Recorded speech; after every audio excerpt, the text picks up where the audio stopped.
শয়তানির বিসমিল্লাহির রহমানির রহিম। সূরা আল হিজর। আলিফ লাম র এগুলো কিতাবের এবং সুস্পষ্ট কোরআনের আয়াতসমূহ। এমন একটা সময় আসবে যখন কাফেরগণ আক্ষেপ করে বলবে, হায় আমরা যদি মুসলিম হয়ে যেতাম। ছেড়ে দাও ওদেরকে, ওরা খেতে থাক আর ভোগ করতেই থাক, আর মিথ্যা আশা ওদেরকে উদাসীনতায় ডুবিয়ে রাখুক। শীঘ্রই ওরা ওদের আমলের পরিণতি জানতে পারবে। আমি যে জনপদে ধ্বংস করেছি তাদের জন্য ছিল লিখিত একটা নির্দিষ্ট সময়। কোন জাতি তাদের নির্দিষ্টকালকে গ্রহ পঞ্চাত করতে পারে না?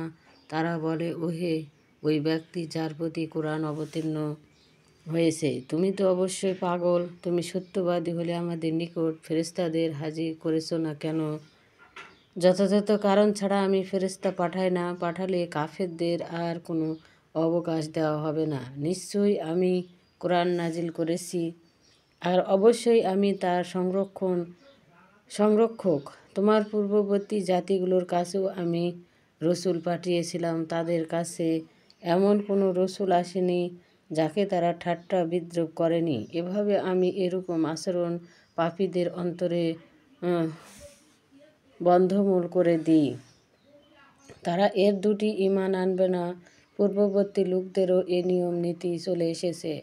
যদি তাদের জন্য আকাশের দরজা খুলে দেওয়া হতো আর তারা তাতে উঠতে থাকতো, তারা অবশ্যই বলতো, আমাদের চোখে বাঁধিয়ে দেওয়া হয়েছে, বরং আমাদের উপর জাদু করা হয়েছে। আমি আকাশকে গ্রহ নক্ষত্র সৃষ্টি করেছি আর দর্শকদের জন্য তা সুসজ্জিত করে দিয়েছি। তার প্রত্যেকে অভিশপ্ত শয়তান।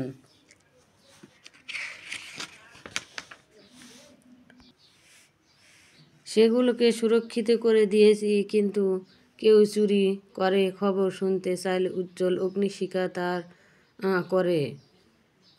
আর পৃথিবী আমি সেটাকে বিছিয়ে দিয়েছি, আর তাকে পর্বতরাজি স্থাপিত করেছি। তাতে সকল বস্তু উদ্যোগত করেছি যথাযথ পরিমাণে, আর তাতে তোমাদের জীবন ধারণের ব্যবস্থা করেছি। আর তাদেরও যাদের রিজিকদাতা তোমরা নও।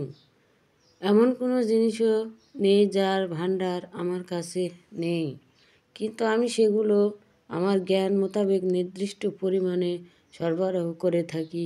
আমি বৃষ্টি সঞ্চয়ী বাতাস প্রেরণ করি, অতঃপর আসমান থেকে পানি বর্ষণ করি, আর তা তোমাদের পান করায় তোমরা তার কিপার নও। আমি জীবন দিই আর মৃত্যু ঘটাই, আর আমি চূড়ান্ত উত্তরাধিকারী। তোমাদের মধ্যকার যারা পূর্বে গত হয়ে গেছে আমি তাদেরকে জানি, আর পরে যারা আসবে তাদেরকেও জানি।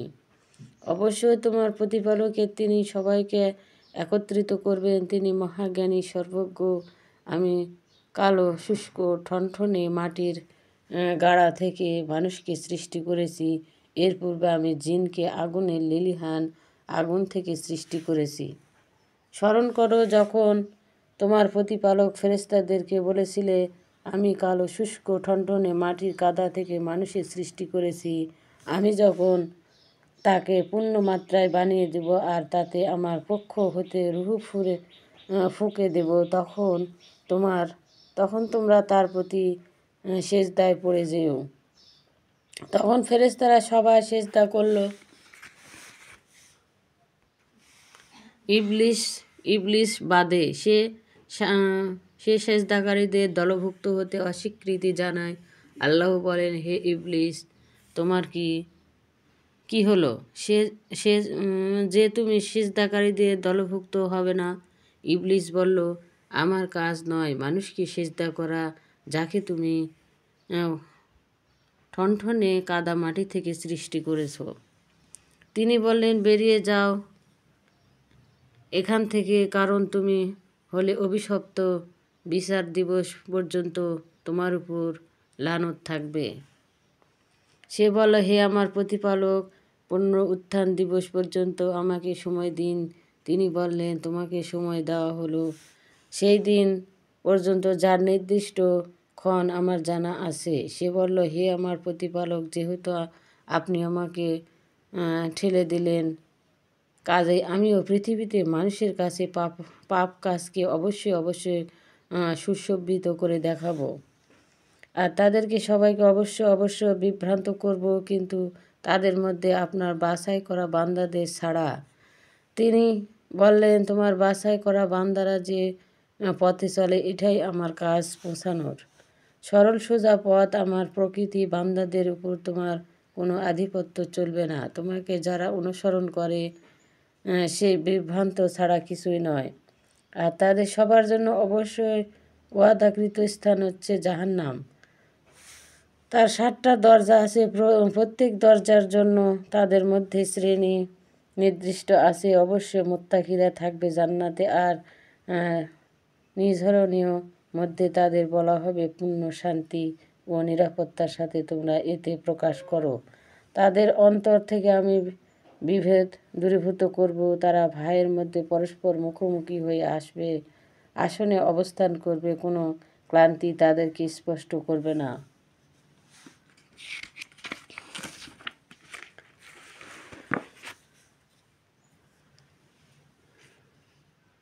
আর সেখান থেকে তারা কখনো বহিষ্কৃত হবে না।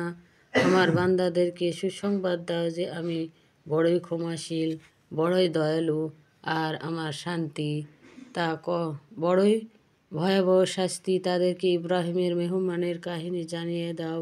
তারা যখন তার কাছে উপস্থিত হলো তখন তারা বলল, তোমার প্রতি সালাম। তখন সে বলল, তোমাদের দেখে আমরা শঙ্কিত। তারা বলল, শঙ্কা করো না, আমরা তোমাকে এক জ্ঞানী পুত্রের সুখবর দিচ্ছি। সে বলল, বার্ধক্য যখন আমাকে স্পষ্ট করেছে তখন তোমরা আমাকে সুখবর দিচ্ছ।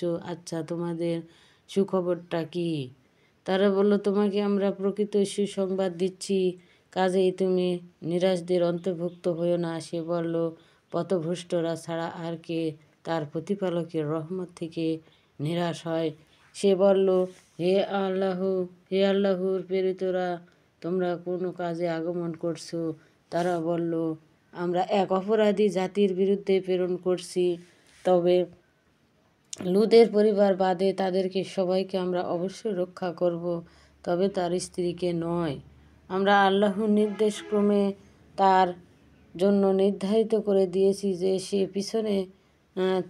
পিছনে যাওয়া লোকদের মধ্যে সামিল থাকবে। আল্লাহর প্রেরিতরা যখন লুত পরিবারের নিকট আসলো, সে বলল, আপনাদের তো পরিচিত লোক মনে হচ্ছে। তারা বলল, আমরা তো নিয়ে এসেছি যে ব্যাপারে এই লোকেরা সন্দেহ পতিত ছিল তোমার কাছে আমরা সত্য নিয়ে এসেছি, আর আমরা অবশ্যই সত্যবাদী। কাজে কিছুটা রাত থাকবে। তুমি তোমার পরিবারবর্গকে নিয়ে বেরিয়ে পড়ো, আর তুমি তাদের পিছনে চলতেই থাকো। তোমাদের কেউ যেন পিছনে ফিরিয়ে না তাকায়, বরং সেখানে যেতে বলা হচ্ছে চলে যাও। আমি লুতকে এই সিদ্ধান্ত জানিয়ে দিলাম যে সকাল হতে না হতে সমূলে ধ্বংস করা হবে। শহরের লোকেরা আনন্দে সহকারে লুদের ঘরে উপস্থিত হলো। লুত বলল, এরা আমার মেহমান, কাজেই তোমরা আমাকে লাঞ্ছিত করো না। তোমরা আল্লাহকে ভয় করো, আমাকে লজ্জিত করো না। তারা বলল, দুনিয়াব্যাপী বিষয় নিয়ে কথা বলতে আমরা কি তোমাদেরকে নিষেধ করিনি? লুত বলল, তোমরা যদি কিছু করতে চাও তাহলে এই আমার জাতির কন্যারা আছে, তোমার জীবনের শপথ হে নবী। তারা নেশায় আত্মহারা হয়ে পড়েছিল। সূর্যোদয়ের সময় এক প্রচণ্ড ধ্বনি তাদের উপর আঘাত হানল,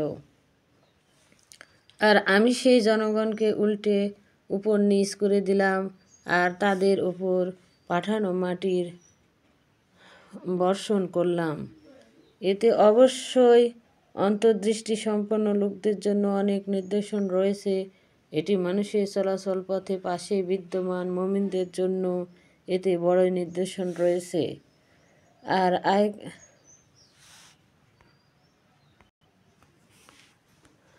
ভিডিওটি শেষ পর্যন্ত এই ভিডিওটি যারা দেখছেন পরিবার নিয়ে ভালো থাকেন, আল্লাহর কাছে এই কামনা করছি, শুভকামনা। আল্লাহ হাফিজ, খুদা হাফিজ, আসসালামু আলাইকুম ওয়া রাহমাতুল্লাহি ওয়া বারাকাতুহু।